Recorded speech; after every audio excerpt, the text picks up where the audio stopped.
ভারত কেন দ্রুত নির্বাচন চায় তার একটা কারণ আছে। কারণ হলো হাসিনার আমলে বাংলাদেশের বাজার ভারতের দখলে ছিল। বর্ডারের চতুর্দিকে দোকানপাট তারা একটা কান্নাকাটি শুরু করেছে। সুতরাং ভারত দেখতেছে যে বাংলাদেশে যদি অন্তর্বর্তীকালীন সরকার থাকে, ইউনূস সাহেব যে সমস্ত সিদ্ধান্তগুলো নিলেন এগুলো যদি বাস্তবায়ন হয় তাহলে ভারতের জন্য অর্থনৈতিকভাবে একটা বড় ধরনের ধস নামবে। আমাদের রাজনৈতিক নেতৃবৃন্দ যদি ভারতের সেই কূটকৌশল না বুঝেন তাহলে ওনারা আওয়ামী লীগের মতো আবার ভারত সন্নীতি তাদের মধ্য থেকে পাওয়া যাবে। সুতরাং আমাদের বক্তব্য স্পষ্ট, ভারতের ফাতানো ফাঁদে পা দেওয়া যাবে না। দেশের জনগণ ঠিক করবেন দেশের ভবিষ্যৎ কীভাবে নির্ধারিত হবে। বাংলাদেশের শিক্ষা ব্যবস্থা আজকে নীতি নৈতিকতাহীন হয়ে যাওয়ার কারণে এদেশের উচ্চশিক্ষিত লোকগুলোই অন্যায় করে, অত্যাচার করে, ক্ষমতায় যাওয়ার পর নিজের ক্ষমতাকে টিকিয়ে রাখার জন্যে দেশের নাগরিকদের উপরে গণহত্যা চালায়, গুম খুম করে। এর শিক্ষিতরাই তো করছে। আপনি লক্ষ্য করবেন হাসিনা প্রধানমন্ত্রী, তার মন্ত্রী পরিষদ কি অশিক্ষিত? এই শিক্ষিত লোকেরাই তো গুম করেছে, গুমের নেতৃত্ব দিয়েছে। দেশের র্যাব, বিজেপি, পুলিশের এই লোকগুলো কি অশিক্ষিত? এরা তো দেশের সর্বোচ্চ শিক্ষিত বিসিএস ক্যাডার অফিসার। যারা সেনাবাহিনীতে চাকরি করেন, যারা বিজিবিতে চাকরি করেন, যারা র্যাবে চাকরি করেছেন, সিনিয়র অফিসাররা যারা গুম খুনের সাথে জড়িত, এই মেজর যে জিয়াউল্লাহ আহসান, এই বেনজির, এটা কি সাধারণ শিক্ষিত? সর্বোচ্চ শিক্ষিত লোকগুলো, এই যে স্বরাষ্ট্রমন্ত্রী, খাদ্যমন্ত্রী, আইন প্রতিমন্ত্রী, এই লোকগুলো যারা গালবেটকি, হাসান মাহমুদের মতো লোক যারা পিএইচডি করেছে, তারা যে এই দেশের জনগণকে অবমূল্যায়ন করে, তারা অশিক্ষিত লোক। এই শিক্ষিত লোকেরাই, তথাকথিত শিক্ষিত লোকেরাই আজকে দেশের এই 12টা বাজিয়েছেন। সুতরাং এই শিক্ষার আমূল পরিবর্তন হওয়া দরকার। যেই শিক্ষা দেশপ্রেম সৃষ্টি করবে, যে শিক্ষা নাগরিকদের মধ্যে ভ্রাতৃত্ববোধ সৃষ্টি করবে, যে শিক্ষা নাগরিকদের মধ্যে মাতৃভূমির প্রতি স্নেহ, মায়া, মমতা তৈরি করবে, যে শিক্ষা সৌহার্দ্যপূর্ণ পরিবেশ তৈরি করবে, যে শিক্ষা মানুষকে মানবতার কল্যাণে কাজ করার সেই প্রেরণা যোগাবে, এই শিক্ষা দরকার। যে শিক্ষা ভোগবাদী লোক তৈরি করবে, যে শিক্ষা দেশের টাকা বিদেশে পাচার করার দুর্নীতিবাজ কর্মকর্তা তৈরি করবে, যে শিক্ষা ব্যবস্থার কারণে সর্বোচ্চ ডিগ্রি নেওয়ার পর, মন্ত্রী এমপি হওয়ার পর যারা সন্ত্রাসী কর্মকাণ্ডে লিপ্ত হবে, সন্ত্রাস লালন করবে, গডফাদার হবে, হ্যাঁ, টেন্ডারবাজি করবে, এই রকম শিক্ষা দেশের জন্য কোনোদিন কল্যাণ আনতে পারে না। সুতরাং আমাদের দেশে বর্তমান যে সংকট সেটা হলো 1 নম্বর, আমাদের শিক্ষা হলো জাতির মেরুদণ্ড। মেরুদণ্ড যদি সোজা না থাকে তাহলে মানুষ কোনোদিন স্বাধীনভাবে সোজা হয়ে দাঁড়াতে পারবে না। তা আমাদের মেরুদণ্ড যেহেতু ভেঙে গেছে শিক্ষা, এই শিক্ষাকেই প্রথমে সোজা করতে হবে। সোজা করার জন্য, দেশপ্রেমিক নাগরিক তৈরি করার জন্য, আমাদেরকে ইমানদার লোক তৈরি করার জন্য, এবং দুর্নীতিমুক্ত, সন্ত্রাসমুক্ত, দখলবাজ মুক্ত, ফ্যাসিজম মুক্ত, জালেম তৈরির জন্য কোনো সুযোগ না পায়, এই জন্য ইসলামী শিক্ষাকে সমাজের সর্বস্তরে বাধ্যতামূলক করতে হবে। আপনি দেখেন বাংলাদেশের কোনো থানায় কোনো মাদ্রাসার শিক্ষক, ছাত্র, আলেম ওলামার বিরুদ্ধে হত্যাকাণ্ডের মামলা আছে? সন্ত্রাসী কর্মকাণ্ডের মামলা আছে? খুনের মামলা আছে? নারী ধর্ষণের মামলা আছে? আছে কাদের? যারা আধুনিক শিক্ষিত, তাদের। যারা সমাজের এলিট শ্রেণী, তাদের। দেশের টাকা বিদেশে পাচার করছে কারা? যারা উচ্চবিত্ত, যারা সরকারের গাড়ি, একটা গাড়ির দরকার একটা, যারা 5টা গাড়ি ব্যবহার করছে কারা? রাষ্ট্রের সর্বোচ্চ কর্মকর্তা। কেন? একজন অফিসারের কত টাকা হলে, কত টাকা দুর্নীতি করলে তার সংসার চলে? এই কথাগুলো বলার লোক লাগবে। এই লোক তৈরি হবে শিক্ষা ব্যবস্থায়। শিক্ষা ব্যবস্থায় যদি ধ্বংস হয়ে যায়, এই লোক তৈরি হবে কোথা থেকে? আমাদের মাদ্রাসার ছাত্ররা দেশপ্রেমকে ধারণ করে জুলাই বিপ্লবে অংশগ্রহণ করেছেন, রক্ত দিয়েছেন, শহীদ হয়েছেন, আহত হয়েছেন, পঙ্গু হয়েছেন, অন্ধ হয়ে গেছেন।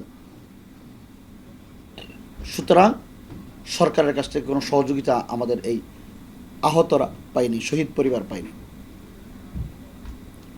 আমরা এতে অত্যন্ত মর্মাহত। সরকার ঘোষণা করেছিলেন আহতদেরকে চিকিৎসা করাবেন। আজকে আহতরা চিকিৎসা পায় না, রাস্তায় মিছিল করে। কেন? এ রাষ্ট্রের এই দীর্ঘতি কেন? আমরা রাষ্ট্রবিজ্ঞানের ভাষায় বলে পায়াবাড়ি প্রশাসন। এই প্রশাসনের পায়া সচল হবে কখন? বাড়ি রয়ে গেছে। সুতরাং এখান থেকে আমাদেরকে বেরিয়ে আসতে হবে। বেরিয়ে আসার জন্যে সবাইকে সম্মিলিতভাবে চেষ্টা করতে হবে। এদেশের আলেম ওলামা দেশের একটা বৃহৎ শক্তি, এটাকে অবজ্ঞা করে ক্ষমতায় থাকতে পারবে না। ক্ষমতা টিকে রাখা সম্ভব নয়। আপনি মসজিদের ইমাম সাহেবরা রাষ্ট্র গঠনে, মানুষের চরিত্র গঠনে যদি ভূমিকা না রাখতেন, জুমার দিন মানুষকে যদি দেশের জন্য কল্যাণের জন্য বয়ান না করতেন, তাহলে মানুষ আরও খারাপ হয়ে যেত। সুতরাং ওই জায়গা থেকে ওলামা ইকরামের ভূমিকা অত্যন্ত পরিচ্ছন্ন এবং পরিষ্কার। জাতীয়তাবাদী দল বিএনপির মতো ভারতও দ্রুত নির্বাচন চাচ্ছে। তাদের সেনাপ্রধান বলেছেন যে নির্বাচিত সরকার আসলে তখন শেখ হাসিনাকে ফেরত দেওয়ার বিষয়ে তারা চিন্তা করবেন। অর্থাৎ তারা দ্রুত নির্বাচন কেন চাচ্ছেন, এবং তারা কি ইউনূস সরকারের ঘাড়ে যে কেউ কেউ মনে করেন যে সাওয়ার হতে পারেনি হয়তো বা ভারত, বা সেই নীতি বাস্তবায়ন করতে পারছে না, এ কারণে দ্রুত একটি সরকার, নির্বাচিত সরকার আসলে সেখানে তারা আধিপত্য বিস্তার করবে, এবং বিভিন্ন দলের মধ্যেও আপনার অভিযোগ আছে যে ভারতীয় লোকজনের অনুচর সেখানে আছে, প্রধান রাজনৈতিক দলগুলো আমাদের সেখানে আছে, এবং আমরা দেখি যে এই দলগুলোর মধ্যেও একটা ভারত প্রীতি আমরা খেয়াল করি। তো এই থেকে আমরা জনগণ কিভাবে মুক্ত হতে পারে, এবং প্রতিবেশী দেশকে তো আমরা অস্বীকার করতে পারবো না, কিন্তু এই যে ভারত তোষণ নীতি, এ থেকে আমরা কিভাবে বেরিয়ে আসতে পারি? বাংলাদেশের ভৌগোলিক সীমারেখার ভিতরে 3 দিকে ভারত। আমাদের রাজনীতিবিদরা তাদের আত্মা খুবই দুর্বল, কারণ বলিষ্ঠ আত্মার যদি নেতৃত্ব থাকে তাহলে ভারত 3 দিকে ভারত, এই জন্য ভারতকে ভয় করার কোনো কারণ থাকতে পারে না। আমাদের রাজনীতিবিদরা মনে করে ভারতের সমর্থন পেলেই তিনি ক্ষমতায় থাকতে পারবেন, আর ভারতের সমর্থন না থাকলে ক্ষমতায় থাকতে পারবেন না। এই যে একটা ভীতি, এইটা যদি রাজনীতিবিদদের অন্তর থেকে বের না হয় তাহলে ভারত তোষণ নীতি দেশ থেকে কোনোদিন যাবে না। আর ভারত কেন দ্রুত নির্বাচন চায়, তার একটা কারণ আছে। কারণ হলো হাসিনার আমলে বাংলাদেশের বাজার ভারতের দখলে ছিল। ভারতের চিকিৎসা, ভারতের পর্যটন কেন্দ্রগুলো বাংলাদেশের জনগণের ভারত সফরের কারণে তারা টিকে থাকেছে। আজকে দেখতে পাচ্ছি ক্যালকাটার ব্যবসা বাণিজ্য, মার্কেটগুলো ফাঁকা, হাসপাতালগুলো ফাঁকা। সুতরাং তাদের দেশে হাহাকার অবস্থা চলছে। বর্ডারের চতুর্দিকে দোকানপাট, তারা একটা কান্নাকাটি শুরু করেছে। সুতরাং ভারত দেখতেছে যে বাংলাদেশে যদি অন্তর্বর্তীকালীন সরকার থাকে, ইউনূস সাহেব যে সমস্ত সিদ্ধান্তগুলো নিলেন এগুলো যদি বাস্তবায়ন হয় তাহলে ভারতের জন্য অর্থনৈতিকভাবে একটা বড় ধরনের ধস নামবে, এবং ভারতের মার্কেট বাংলাদেশে অনেকটা জিরো হয়ে যাবে। এরপরে ভারত যে সুবিধা আওয়ামী লীগের আমল থেকে নিয়েছে, বিশেষ করে চট্টগ্রাম বন্দর এবং এই যে পার্বতী চট্টগ্রাম সহ আমাদের দেশের বন্দরকে ব্যবহার করে ভারত যে অর্থনৈতিক সুবিধা ভোগ করছে, এতদিন আমাদের ডক্টর ইউনূস সাহেবের নেতৃত্বে সরকার এসে সেই সুবিধার উপর তো তারা হস্তক্ষেপ করেছেন, বাদ সৃষ্টি করেছেন। সুতরাং ভারত কোনোদিন চাইবে না ডক্টর ইউনূস সাহেব থাক এবং ইউনূস সাহেবের ক্ষমতা দীর্ঘায়ু হোক। এই জন্য ভারত তাদের স্বার্থেই এদেশকে আবার রাজনৈতিক নেতৃত্বে আসার দাবি করে ভারত তার সুবিধা ভোগ করার জন্যে নির্বাচনের চাপ সৃষ্টি করবেন। আমাদের রাজনৈতিক নেতৃবৃন্দ যদি ভারতের সেই কূটকৌশল না বোঝেন তাহলে ওনারা আওয়ামী লীগের মতো আবার ভারত তোষণ নীতি তাদের মধ্য থেকে পাওয়া যাবে।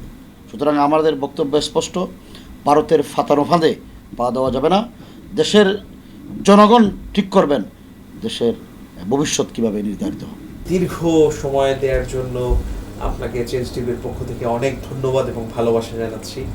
আপনার জন্য শুভকামনা জানাচ্ছি। আপনারাও যে আমাকে আপনাদের চেঞ্জ টেলিভিশনে আমার কথা নেয়ার জন্য আমাদের দর্শক শ্রোতাদেরকে শোনানোর জন্য আপনারা এসেছেন, আপনাদেরকে অনেক ধন্যবাদ।